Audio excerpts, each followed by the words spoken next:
Assalamualaikum warahmatullahi wabarakatuh. Sungguh kita tidak tahu diri jika kita berharap masuk surga, lantas kita ingin hidup tanpa ujian. Allah Subhanahu wa taala telah menyatakan setiap orang beriman akan diuji. Am hasibtum an tadkhulul jannata wa lamma ya'tikum mathalul ladzina khalau min qablikum massathumul ba'sa'u wadh-dharra'u wa zulzilu. Apakah kalian menyangka akan masuk surga sementara belum menimpa kalian kesulitan yang dihadapi oleh orang-orang sebelum kalian?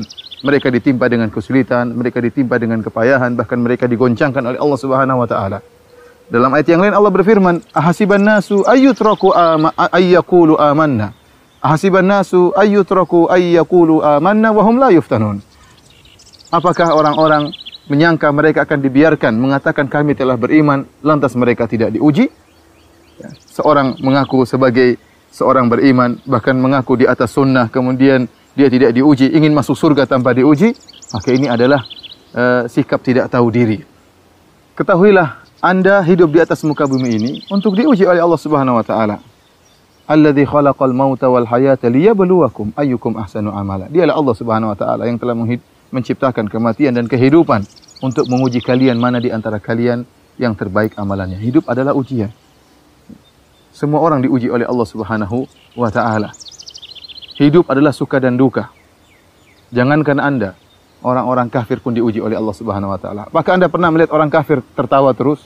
Apakah Anda pernah melihat orang kafir bahagia terus, tidak pernah bersedih? Orang kafir, para raja, orang-orang kaya, apakah Anda menyangka bahwasanya orang-orang kaya tidak pernah bersedih? Bahkan bisa jadi kesedihan yang dia alami lebih daripada Anda. Apakah Anda menyangka bahwasanya raja tidak pernah bersedih? Raja pun bersedih, presiden pun bersedih. Terkadang kesedihan mereka lebih daripada apa yang kita rasakan. Oleh karena jangan pernah bermimpi bahwasanya hidup tanpa kesedihan. Apakah orang hidup tertawa terus? Kalau Anda hidupnya tertawa terus, Anda akan dimasukkan dalam rumah sakit jiwa. Ya. Kehidupan ini adalah suka dan duka. Allah Subhanahu wa taala menyatakan, "Laqad khalaqnal insana fi kabad." Sungguh kami telah menciptakan manusia di atas kepayahan. Hidup kita dengan kepayahan.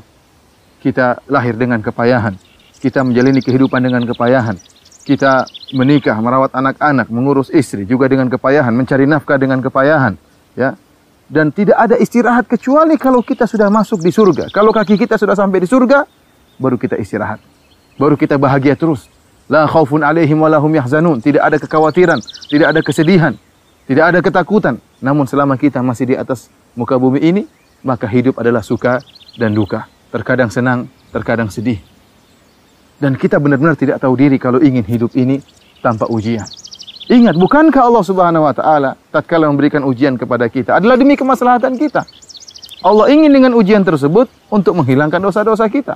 Allah ingin dengan menguji kita untuk mengangkat derajat kita. Lantas kita tidak mau menerima ujian tersebut, lantas kita menolak ujian tersebut, lantas kita berteriak, kita marah-marah, kita memberontak tatkala diuji oleh Allah Subhanahu wa taala, sungguh benar kita ini tidak tahu diri. Oleh karenanya kehidupan ini tidak akan lepas dari ujian. Ada orang diuji dengan istrinya. Ada seorang wanita diuji dengan suaminya. Ada orang tua diuji dengan kenakalan anak-anaknya. Ada seorang anak diuji dengan orang tuanya. Ada seorang pegawai diuji dengan bosnya. Ada bos diuji dengan pegawainya. Ada rakyat diuji dengan pemerintahnya. Ada pemerintah diuji dengan rakyatnya. Kehidupan penuh dengan ujian. Maka tidak mungkin Anda terhindar dari ujian. Apalagi Anda mengaku beriman kepada Allah Subhanahu wa taala. Ibarat kata orang, jika semakin tinggi pohon, maka angin yang menerpanya semakin besar. Demikianlah seorang yang semakin beriman di sisi Allah Subhanahu wa taala, maka Allah akan berikan ujian semakin besar. Oleh karenanya, jika Anda ingin hidup tanpa ujian, sungguhnya Anda sedang hidup dalam alam mimpi. Maka bangunlah dari mimpi Anda, sadarlah. Jadilah Anda seorang yang realistis. Anda tidak akan pernah terlepas dari ujian siapapun Anda.